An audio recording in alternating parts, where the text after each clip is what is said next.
Becca, you're still as inconsiderate and useless as ever. This trip was something my son and I were excited about. You, who had no part in planning it, can leave now. My mother-in-law starts criticizing me as soon as my husband steps away from the table. We were on a trip abroad that my husband wanted me to organize. Well, that she's going to be like that, I might as well go home. What happens between them after that doesn't concern me. I'm Becca, a married woman working for a big company. Since my job is flexible, I mostly work from home, so I spend a lot of time there. My husband Jack always tries to show off and act like he's better than everyone else. He loves spending money but never chips in for our household expenses. I didn't notice this side of him when we were dating, but after we got married and started living together, it became more obvious. His mom loves boasting about him. I've heard of moms who adore their sons, and I was ready for that to some extent, but she's stubborn and won't listen to anyone else's views, not even her husband's, because she thinks her son is the greatest. She really doesn't like me. Every time we see each other, she makes snarky comments. She's especially bothered by the fact that I'm financially comfortable relying on my son's income alone.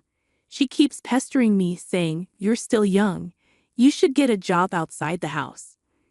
I tried explaining countless times that I do work from home, but she just sees it as a part-time gig. She assumes I'm just pretending to work, sitting at my computer. She probably thinks I'm playing games all day instead of doing housework, seeing me as a useless wife. My husband knows how I work, but he's never bothered to explain it to his mom. Even when she brings it up in front of him, he ignores it. I've asked him to clarify things, but he just wants us women to sort it out ourselves and leaves it all to me. He even says he doesn't want to deal with problems. Once, when I kept pushing him to take action, he threw a completed divorce paper at me. It hurt to be treated like that, and I considered divorcing him. But I heard divorce is even more complicated than marriage. If it's harder than what we're going through now, it could be a bigger problem, so I ended up giving in to my husband's argument. I realized that my husband always puts his mother first. It's frustrating, but I know I have to find a way to handle her without causing more trouble. I didn't agree to divorce because my feelings change, but it seems like my husband thinks I'm still madly in love with him and didn't want to break up. His arrogant attitude keeps getting worse. It's cute when a child tries to act mature, but it's a major turnoff in an adult. I've learned to brush off his arrogant remarks and pretend not to notice his actions. There's another reason why I didn't divorce him. Because of my husband's job, we live far away from my in-laws. We only see them once or twice a year. I thought I could handle that, especially when everyone was making a big deal about having 9 days off in a row. Even during vacations on weekdays, both my husband and I were usually working.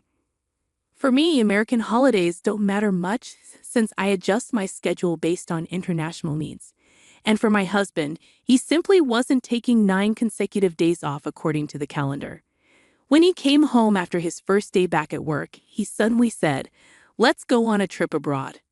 When I asked what he meant, he explained that his coworkers had taken time off to have a 9-day holiday for an overseas trip, and he felt left out.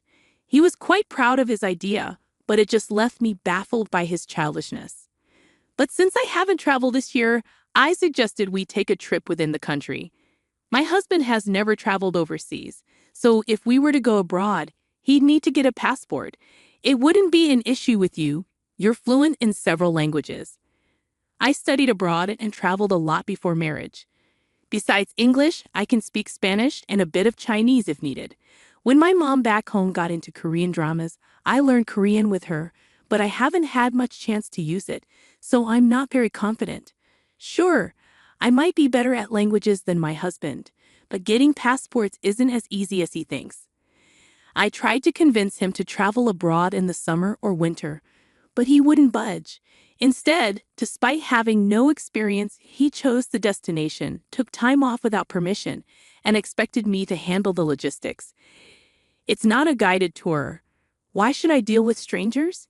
He even argued that English is universal, and we wouldn't have any problems just the two of us. I thought maybe it would be okay, but before I knew it, he said, "Yeah, I'll make sure to bring Mom along. You'll handle that too, won't you? Taking care of 2 inexperienced travelers is too much for me alone. You should show some respect for your elders once in a while. You might even earn some brownie points by doing so, my dear devoted wife. It's for your own benefit, Becca. You should appreciate it, he said, making it sound like he was doing me a favor. Arguing against it seemed pointless. So I quietly made the reservations as my husband instructed, and I came up with a plan to handle everything from applying for my mother-in-law and husband's passports to booking flights and hotels. It was a lot of work, but to execute my plan, I patiently fulfilled all of my husband's wishes and crafted a flawless itinerary. On the day we flew overseas, my mother-in-law, who didn't know about my problems, happily said, just as I expected from my son, we must be flying in fancy seats, right? I bet my husband boasted, saying he arranged everything and planned the trip. But the truth is, I did all the work, and he did nothing. They left all the paperwork and planning to me. Even though they hardly knew anything about airports, they wandered around on their own while I dealt with everything. They were clueless even when it was time to board, and I struggled to find them. The airport staff even asked, should we announce your boarding gate? Becca didn't tell us. It was chaotic, but they didn't seem sorry. They complained that I was planning to have fun alone during the flight. They behaved quietly, but it was frustrating and embarrassing every time they called a flight attendant. After a few hours, we reached the country we were visiting. I thought I could finally relax at the hotel after going through immigration. But suddenly, my husband looked sick and said he needed the bathroom. He handed me his bag and hurried off. I don't get why he got sick when we ate the same food. He had been smiling and talking to the flight attendant he liked. Maybe it's karma catching up with him.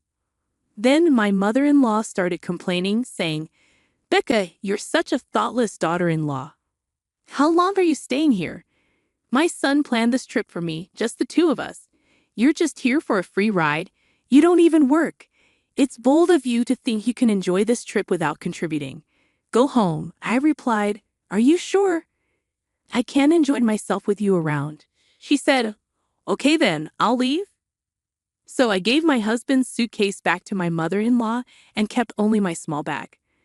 I didn't look at her and walked away. She looked surprised, which was funny because she had just told me to leave. I tried hard not to laugh. My husband kept running to the bathroom, so we didn't see each other. Luckily, I got a ticket back to America. I had planned to go home alone if I got the chance. I wouldn't mind being a guide if we got along, but not with them. It's too stressful, and I wouldn't gain anything. I can't help but smile when I think about what they'll do without me. They only speak English, but they can use translation apps on their phones. But I can't imagine my husband, who likes to brag, doing that. After safely making a few side trips, I went straight to the fancy hotel where my parents were waiting. My husband, Jack, wanted me to show respect to my parents, so I treated them to a luxury trip in upstate New York. They were supposed to travel there leisurely, enjoying the sights and meals along the way. I managed to meet up with them earlier than planned, which surprised them. When I quickly explained what happened, they were shocked. They couldn't believe I agreed to Jack's request. My phone was buzzing with calls and messages from Jack, but I ignored them. I turned off my phone and enjoyed my time with my parents. After our celebration, I got a call from the embassy when I got home. Here's what happened. Jack came back from the bathroom and couldn't find me, so he got really angry. He tried calling me but couldn't reach me, so he went to the hotel alone. But he didn't know where to go and got really confused. Someone who didn't speak English well offered to help and said they'd take him to the hotel, but instead, they robbed him and my mother-in-law. They took all their money, passports, and valuable things. When the police found Jack looking lost on the street, they took him to the embassy for help. That's how he managed to contact me. The embassy asked me to come and get him. He couldn't get any money because his wallet with his bank cards was stolen. But I wondered why I, a stranger, had to help him. I told him I was already divorced from him. The truth is, I kept the divorce papers he threw at me a while ago. At the time, I decided not to go through with the divorce because it seemed like too much trouble. But now I had had enough. I filled out the divorce papers as soon as I got back to the States. Surprisingly, the divorce went through smoothly. I already had a new place ready, and I signed the lease while planning my trip. I didn't want to use the furniture I shared with him. It made me uncomfortable. I planned to buy all new furniture for my new place, so I packed for both my trip and the move. I only need to bring my work tools and favorite clothes to the new place. I can easily have everything else delivered by a courier at a later time. The embassy staff didn't ask me anything else, and our talk was over. Later, it seems my ex-mother-in-law convinced my ex-father-in-law to help, so my ex-husband Jack and ex-mother-in-law could come back to the States. But then Jack, who was really angry, contacted me. "You left me and divorced me without even telling me, abandoned me." "No, I just followed your mom's orders to leave. If you're upset, talk to her. And don't forget about the business class flight I arranged for your return. It was my goodbye gift." I also reminded him that he was the one who first mentioned divorce. "I only filled out the divorce papers you had ready, doing what you wanted. Do you think making excuses like that will work? How much more do you want to embarrass me?" Embarrassed? How? If you want to feel embarrassed, I have an even better story. Want to hear it? What is it? Did you know you're a regular at a strip club? You're spending a lot of money on a favorite dancer there instead of helping with household expenses. But when her demands got too much, you ended up in debt, right? I found a debt collection letter for Jack at our house and had an investigation agency look into it. Despite Jack being a big spender, his obsession seemed to push the dancer away. She hoped he'd stop coming if she kept asking for more money and gifts. I wonder how Jack felt when he heard that. It's quite embarrassing, isn't it? If you cause any more trouble or contact me again, I'll tell your company about it. Understand? Being disliked by the dancer he liked so much would be a huge blow to Jack's ego. If this got out, it would be very embarrassing for him. Jack, who had been aggressive until then, just said, "Okay," in a weak voice and hung up. A few days later, my ex-father-in-law reached out to me. He said he had also divorced my ex-mother-in-law. I thought it was unnecessary since we were no longer family, but he wanted to share what he had found out about her true nature. He had become suspicious of her spending and discovered that she had used up his retirement savings on beauty treatments and cosmetic procedures. I had no idea about this since I'm not familiar with those things. When he asked for a woman's perspective, I couldn't help much because I hadn't noticed anything either. Maybe seeing her only once a year made the changes more obvious, but I truly hadn't seen any. I even asked him, "Are you sure it's for beauty treatments? She spent a lot, but I don't see any visible changes." Perhaps there were small changes that only my ex-mother-in-law could notice. It seemed like a waste of money to me. Naturally, my ex-mother-in-law, who was left with nothing, turned to her son Jack for help. But Jack, who used to be the family support, is drowning in debt. Since our divorce, he even lost his apartment because he couldn't pay the rent. Now, he and his mother are living in a rundown apartment, but his mother refuses to work and keeps spending on beauty treatments. Jack is struggling to pay off his debts and cover his mother's expenses while working nonstop. It seems they still care about appearances, even though their living conditions have worsened. If they're okay with it, I won't interfere. But I heard from others that the quality of the beauty treatments has dropped, and she looks much older now.